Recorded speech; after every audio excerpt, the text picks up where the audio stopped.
We Were Here is a co-op puzzle game that can be played online with friends and can be downloaded for free on the Steam store. If you are at all interested in puzzle games or have never played one before and want to try one out, please do not watch this video and try the game out first. Beat it, in fact, then come back. It doesn't even take that long. The game takes around 2 hours to beat. The last thing I want to do is spoil this game for somebody who would want to give it a shot later down the road. If you don't really care about playing it, then keep watching. Thanks. I remember when I first started playing games, way back when I was a little kid. It sounds cliche, but things were so much simpler back then. It didn't matter if a game was long or short, hard or easy. Really, it didn't even matter if the game was good. I remember having fun with almost every game I tried, and those that I didn't have fun with, I just left alone and moved on from. Now playing games means setting aside time from school and work, making sure that the game is good enough and worth setting aside that time for, downloading updates for the game, wading through cutscenes, going through tutorials, and then getting through 30 plus hours of gameplay. And cutscenes, tutorials, and long playtimes aren't inherently bad things, but sometimes I just miss when a game would start up, show you a cool intro animation, and you take it from there. We Were Here does exactly that. We Were Here is a puzzle game that released in February of 2016 that has you and a friend play together through online co-op to gather clues and solve puzzles together. What sets We Were Here aside from other co-op games though is that We Were Here places you and your partner in completely different parts of the map, unable to meet each other throughout the entire game and unable to see what your partner sees. The only way you can interact with your partner is by talking through voice comms. The way the game explains this is through the opening animation, where you and your friend stumble upon a castle in a desolate, freezing land and you enter for warmth right before being knocked out by a stranger and separated. You're both placed in different parts of the castle and given walkie-talkies. And as far as plot is concerned, there aren't really any additional details given to you. Not about where you are, who your captor is, why you and your partner were separated, nothing. And you know, that's fine. Actually, it's one of the reasons the game is so good. The game could have split the focus between the puzzle solving and the narrative, and arguments could be made for whether that would have made it better, worse, or just as good as it is now, but Total Mayhem Games' choice to set everything aside and focus solely on the core gameplay mechanics of the game worked out extremely well for them. The biggest reason that those core gameplay mechanics work so well though is their implementation. We Were Here not only forgoes a detailed narrative, but also the traditional idea of providing the player hints when they're stuck. When I say you're plopped in the middle of a castle with nothing but a walkie-talkie, I actually mean you are plopped in the middle of a castle with nothing but a walkie-talkie. You don't know how to get out and the game doesn't help you figure it out. I started out in a small lobby-ish looking area. There were books scattered around the room, windows, 2 stories with the second one having a projector, and among a bunch of other stuff, 3 locked doors. Naturally, I just wandered around experimenting with the doors, looking at the books, and just messing around, but then my partner, his name is Dan by the way, described the place he was in to me. From what he told me and my general understanding of his situation, he didn't have much to interact with, just some writing on the wall and a bunch of buttons with symbols on them. So at this point, I figured I had to do something related to those symbols, because with all those locked doors, there's no way I'm getting to him at all. Oh, I pulled a lever. I don't think it did anything.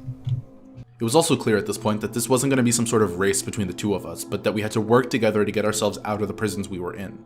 After about 10 minutes of messing around, the pieces started to fall into place. I have a thing that is just a line, and then at the top, there's like, it almost looks like a mustache on top of it. Let me see if I can find something like that. Or like how you would draw it. It's like a sideways mustache. Okay, I have a whole chart with what you're talking about, I believe. Yeah, okay. What I can do is interact with them. If I hit one, it lights up, right? Okay. When I hit another one, both of them go out.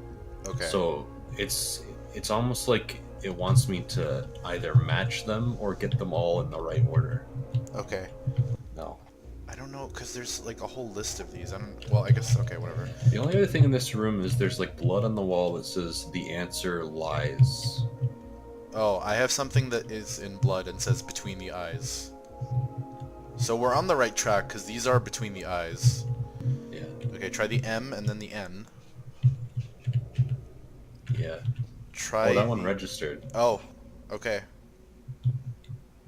That one in particular registered, and it opened the door. Okay, so you got through? Oh, Yeah, oh I'm yeah, in the new I have room. an open door too now. From there on, things just started to click one after the other because we figured out how the game worked. As the librarian, I had to provide Dan, the explorer, with instructions on how to escape his current situation, whether it be something timed like a flooding room that would eventually just drown him, or something less intense like a game of chess that he has to play against himself, with me guiding him on what pieces to move. While that may sound repetitive in nature, with the librarian issuing commands to the explorer every single time, every puzzle actually has its own unique spin on things.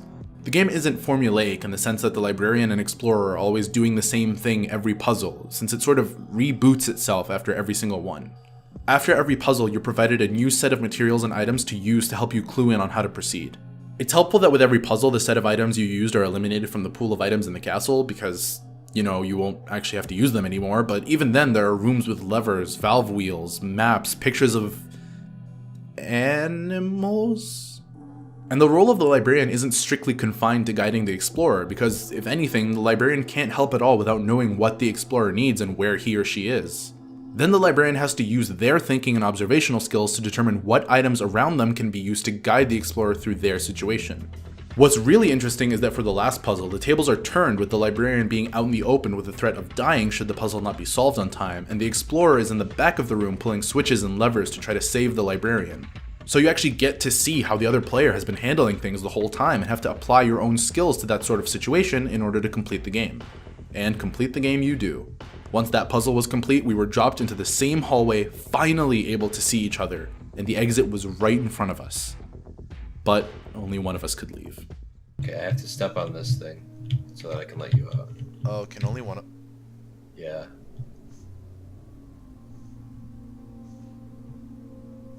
Really? Leave. Only one of us can leave? Okay, leave. Just leave. No! Go up. No! I'm not giving you the choice. You gotta go. What the fuck? Only one of us can go? No, leave. See what happens. Maybe this is supposed This to is happen. so bullshit. Worst friend ever achievement unlocked. You can't put anything down to replace your weight on the button so that both of you can leave. You can't just wait the game out and unlock a secret ending. Only one of you can escape. And I did say the game forgoes a big narrative for the sake of allowing the player to enjoy their time with the puzzles and nothing else, but the ending really does wrap the experience up in a tidy bow. You both enter and work together, building the feeling of attachment and partnership with your fellow prisoner. And then once you finally get to see each other for the first time in-game, you also realize it's for the last time because one of you is destined to spend the rest of their lives in that mansion.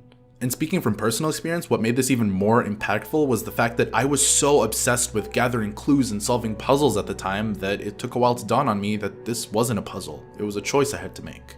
We Were Here was an excellent experience, and in the end, it even got me to feel something for the nameless, speechless characters. Particularly the one that gets screwed over, but that's beside the point.